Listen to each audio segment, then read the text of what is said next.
Allahu Akbar, Allahu Akbar, Allahu Akbar, Allahu Akbar, Allahu Akbar, Allahu Akbar kabira walhamdulillahi katsira wa subhanallahi bukratan wa asila. La ilaha illallah wallahu akbar.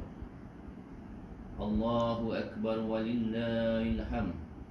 Alhamdulillah, alhamdulillah, hamdulillah, alhamdulillah, alhamdulillahillazi hadana subulal islam wa afhamana bi syari'atin nabiyil karim. Allahumma salli wa sallim wa barik ala sayyidina Muhammad wa ala ali sayyidina Muhammadin. Amma ba'd. Fa ya ayyuhal ikhwan, usikum wa nafsi bi taqwallahi wa ta'atihi la'allakum tuflihun. Qala Allah ta'ala, ya ayyuhallazina amanu taqullaha haqqa tuqatih wa la tamutunna illa wa antum muslimun. Shadaqallahul azim. Keluargaku yang dirahmati Allah, pada saat ini kita semua patut bersyukur kerana bulan suci Ramadan baru saja kita lalui bersama dengan baik.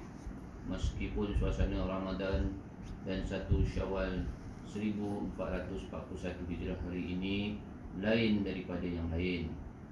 Seperti yang kita semua maklum, kita sedang diuji oleh Allah dengan wabak COVID-19 yang sangat berbahaya.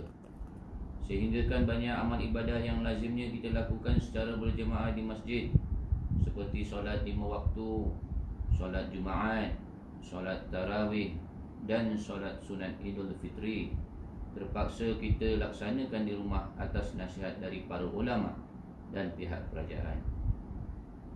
Keluargaku yang dirahmati Allah, selama sebulan penuh kita telah menjalani puasa Ramadan sesuai dengan perintah Allah Subhanahu wa taala di dalam Al-Quran, surah Al-Baqarah ayat 183 yang berbunyi, ya ayyuhallazina amanu kutiba alaikumus syiyam kama kutiba alal ladzina min qablikum la'allakum tattaqun.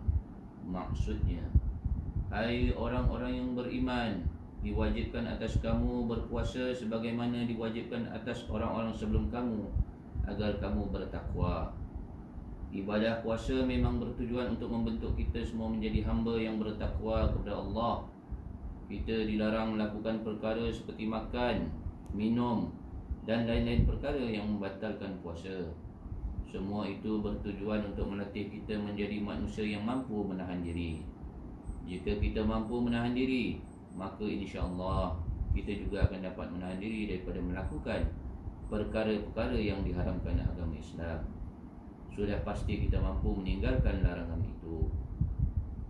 Keluargaku yang dirahmati Allah, Allah Subhanahu wa taala berfirman dalam surah An-Nisa ayat 59 sebagaimana berikut, ya ayyuhallazina amanu atii'ullah wa atii'ur rasul wa ulil amri minkum.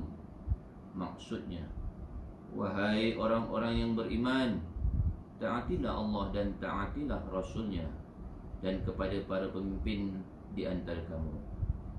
Sudah 2 bulan lebih kita terkurung di rumah, sehingga kan kita tidak bebas melakukan kegiatan luar, termasuklah menjalankan ibadah solat berjamaah. Malah pada saat ini pun kita juga melaksanakan solat Idul Fitri di dalam rumah dan bukannya di masjid sebagaimana tahun-tahun sebelum ini. Kita seharusnya bersabar menerima kenyataan ini. Ini kerana apa yang kita sedang lakukan ini tidak lain adalah dalam rangka mentaati Allah, Rasulullah, para ulama dan umarah, yang tujuannya agar kita semua selamat dari ancaman wabak COVID-19. Sebagai orang beriman, kita wajib taat kepada Allah, dan ketaatan kepada Allah membawa maksud kita juga haruslah taat kepada Rasulnya sebagaimana ditegaskan dalam ayat tersebut. Tidak hanya sekadar itu, taat kepada Rasul bermaksud kita juga harus taat kepada ulama sebagai pewarisnya Dan seterusnya kita juga harus taat kepada ulil amri atau pemerintah yang sah. Kita berdoa semoga kepatuhan kita kepada semua pihak tersebut, termasuklah patuh kepada arahan social distancing untuk menghindari bahaya COVID-19, akan dibalas oleh Allah dengan dilenyapkan wabak ini dari muka bumi ini dengan segera. Amin ya rabbal alamin. Keluargaku yang dirahmati Allah, ibadah puasa sangat berkait rapat dengan pengampunan dari Allah Subhanahu wa taala. Hal ini sebagaimana ditegaskan Rasulullah sallallahu alaihi wasallam dalam sebuah hadis yang diriwayatkan dari Abu Hurairah radhiyallahu anhu yang bermaksud, barang siapa berpuasa Ramadan kerana iman dan mengharapkan pahala, maka akan diampuni dosa-dosanya yang telah lalu.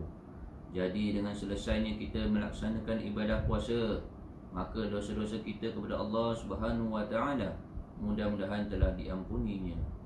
Tinggal masalahnya sekarang adalah bagaimana kita menghapuskan dosa-dosa kita kepada sesama manusia, agar di hari Idul Fitri ini kita meraih kembali kesucian kita dari dosa sebagaimana kita di waktu bayi dahulu. Maka sesuai solat Idul Fitri ini, kita hendaknya saling berikrar untuk saling memaafkan di antara kita, khususnya sesama keluarga. Selain itu, ia juga boleh diperluaskan dengan jiran-jiran, saudara-saudara dan rakan-rakan sekurang-kurangnya secara online. Sekali lagi kita berdoa semoga ketaatan kita kepada Allah, Rasulullah, ulama dan umara, termasuk kepatuhan kita terhadap arahan social distancing dan ikrar kita untuk saling bermaafan akan dibalas oleh Allah dengan dilenyapkan segera wabak ini dari muka bumi ini, khususnya dari bumi Malaysia yang tercinta. Amin ya rabbal alamin. A'udzu billahi minasyaitonir rajim. Bismillahirrahmanirrahim. Inna a'tainakal kautsar fashalli lirabbika wanhar. Inna syani'aka huwal abtar. Barakallahu li wa lakum fil Qur'anil azim wa nafa'ani wa iyyakum bima fihi minal ayati wa zikril hakim wa taqabbal minni wa minkum tilawatu innahu huwas sami'ul alim fastaghfiru innahu huwal ghafurur rahim.